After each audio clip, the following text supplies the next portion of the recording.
Hello everyone, this is Jason from Primetime Aquatics. I got my partner in crime here. Say hello.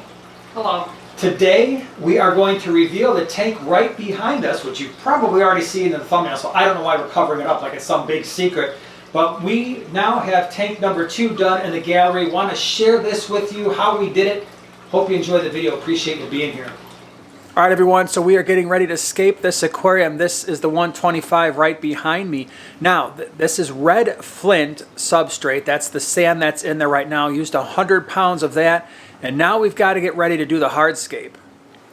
All right, so Joanna hasn't come down here yet, so she hasn't seen this. I figured, you know what, I would just go ahead and play with this a little bit and see what it looks like. And so this is, now she did pick out the wood. She had already kind of laid it out on the ground and kind of picked out similar looking pieces, so I didn't do that, she did. And then I just took the wood off the ground, stuck it in the aquarium, and this is what I've come up with so far. By the way, the light on this aquarium is not the light that's going to be going on this tank, so I may run upstairs and grab that just because it offers a little bit more illumination, especially to this side of the aquarium. But with this 125, I did want some driftwood in here. I wanted it to be a rather striking sort of look. And so we've got that. We still have to add rocks. There's going to be plants in here. The fish that are going in here are going to be Geophagus. I think I'm going to put some mascara barbs in here. The clown loaches are going in here. So we also have to be aware of the types of fish that are going in this aquarium when we're starting to look at hardscaping, when we're starting to look at the plants as well. None of the fish that we're putting in here are going to go out of their way to eat plants. None of the fish that we're putting in here go out of their way to dig a lot. But that being said, with this wood, all these pieces of wood that I just threw together, they would all have to be glued, because otherwise they're just going to start falling apart as the clown loaches kind of burrow their way in between the wood pieces.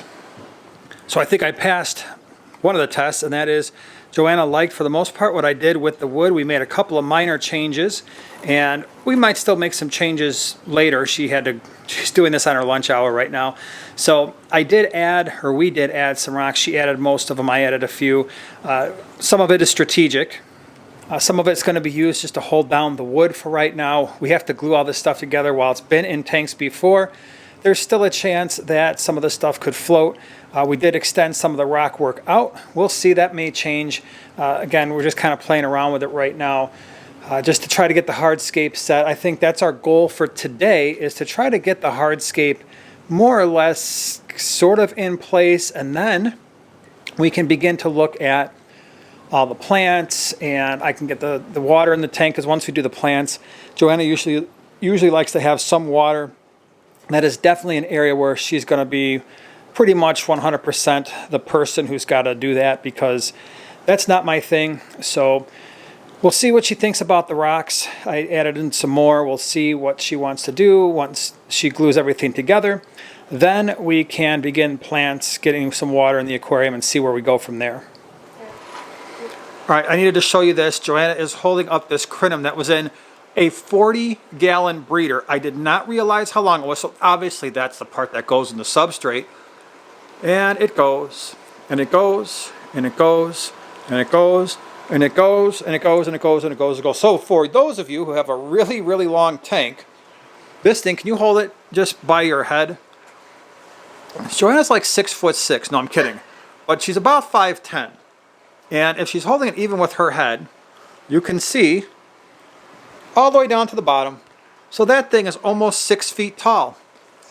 And it's going in the 125. All right, so here we go. The tank, it is up and running. We have everything planted, at least to the extent that we want to do this right now. We still have to add the fish, but now you can get a look at what the tank looks like right when we filled it up and it's planted and the filter is running.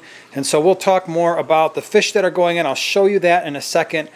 And I will talk about the lights and the filters so you know what the setup looks like. All right, everyone, so this is the complete tank, the Aquascape, the 125, and right now the Geo is hiding in the corner, deathly afraid, because he's never been caught from an aquarium before. He went in the 150 and has stayed there his whole very long life. He is somewhere around 8 to 10 years old. I don't know exactly, but he is not having it. He got beat up pretty good too, just freaking out around the tank. You can see a couple of the clown loaches are out. That smaller one is kind of weird looking. He's kind of ugly. He's got spots everywhere. There's a couple others that are pouting. 6 total clown loaches. I believe there are 4 bristlenose in here. There will be fish that are mid and top water, but we're not adding them yet because we want to make sure that the aquarium has enough time to just kind of equalize. We've got a lot of used filter media in the Oaza canister filter, and that's what's running this aquarium. So we've got an Oaza 850 thermal in this tank. I plan to do a full review on that filter because it's pretty awesome, and that is what's filtering the tank. The light is the Aqua Illumination. It's the 6-foot light. It's awesome. Again, it's the one that we use for the 75 gallon, and now we've got a 6-footer on this 125. Right now that light is at around 40% strength, so it's got a lot of potential. But because we only have a Nubius and we've got some crypts and some jungle val, we're really not going to need 100% of this light. So it's at, like I said, it's around 40%. I will do a full video on that as well. By the way, if you are looking for an awesome canister filter, I'll put the affiliate link down for that Oaza 850 because it's moving a nice amount of water. So the scape, let's get to that. I've got Joanna here.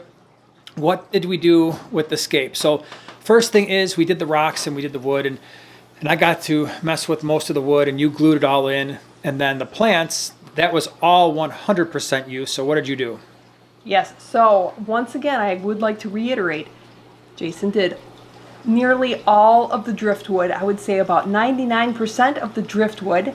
I think I carried some over. And then I added a couple little rocks. And the plants, I went off of what Mr. Primetime wanted. And that was all the val that we have. Wish we had some more, but it's going to grow very, very quickly and kind of take over the tank. So I'm okay with it being a little underplanted right now. And then we have that ginormous crinum that's running the whole entire length of the tank, plus some. It is a monster. And then we have a lot of crypts scattered throughout, and a bunch of Anubias, a nice little collection of very tall Anubias that came from one of our 29 gallons, including my absolute favorite, a beautiful dark green coffeefolia. One of the things to keep in mind with the plants, again, we've got the clown loaches in this tank, so we are a little bit open to what the fish actually do to this tank. Big clown loaches like this don't always allow plants to remain. That is a very big possibility. So I think what's going to wind up happening is the Anubias should be fine because it's glued to the wood. I don't anticipate too many issues there. Where I do potentially anticipate some issues is with the crypts and the val that we've planted. That big giant crinum in the corner, I don't think it's going to be an issue, but you never know. So anything rooted, especially when they don't have the extensive root system that a lot of these plants will get as they age, they could get torn up, and that's okay.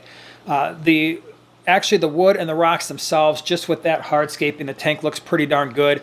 If we have to add more Nubius to compensate for the fact that clown loaches were like, hey, thanks for all the plants and the substrate, yeah, we're going to go ahead and tear those up because we're big clown loaches and that's what we want to do. Well, that's what they want to do. And so we have to be a little bit open to the fact that maybe this tank in a couple of weeks looks a little bit different because we tried something. Look at this clown loach in here. He got mad. I put him in the tank. He went to go right into that rock, and that's what he's doing. So give him a couple hours. I'm sure he will be out. The wood, I like the way the wood turned out. We glued it all together. We glued it to rocks. That's what's keeping it all down. Otherwise, usually wood's going to float when it first gets in the tank. But there will be some fish in here. Actually, we're going to add more geos. So we're going to add a few more geos, small ones. They're not going to be like the big boy over there. But we're going to add some geos. And then we're also going to add some schooling fish that have to be kind of large because that's a big fish. That geo is somewhere around 9 or 10 inches. And like I said, hopefully we'll get some B-roll where he is swimming around and looking great and not freaked out. But he's going to be a little banged up. Like I said, it was a little rough getting him out of the 150 for sure. Right now for the substrate, very excited about this. You're going to see this pop up in other tanks. We're using red flint sand, and this is the first tank that we've scaped with the red flint sand. And this is a favorite of Melanie Holmes. I started loving it when I saw it in her fish room, and I really do. I just absolutely love the multicolored, it just gives it a very nice kind of natural feel. It's kind of in between light and dark. And we also got some kind of larger kind of gravel, pea gravel sort of size of the same tones. Very excited to kind of scatter that around. Do want to say thank you to Oaza for supplying the filter, the canister filter that we're using, the Thermo 850. It's pumping out 400 gallons per hour. It is a thermo version, so that means it's got the integrated 400 watt heater in it as well. So that means we are going to be able to maintain this aquarium. The fish room's already heated, but it's nice to have that backup, and so it will maintain the water at about 78 degrees, which is where we want it to be. So big thank you to them for supplying the filter. Also want to say thank you to Aqua Illumination because of the light. That 6-foot light is fully programmable. Right now it is on about 40% for a couple of the settings and only 20% for the red setting. And it is more than enough light for this aquarium. This thing is definitely going to be able to grow plants, and certainly any highlight plants that you would have if you were running CO2. Like I said, it's at about 40% right now, and it is pretty darn bright. And thank you so much for watching. Again, this fish tank is not done. This aquarium is not done. We've still got fish to add. We want to let the bio load settle for a couple weeks. We still have a couple more tanks, actually 3 more tanks to add to the fish room gallery, so stay tuned for that. Really appreciate you being here, and we'll see you in the next one.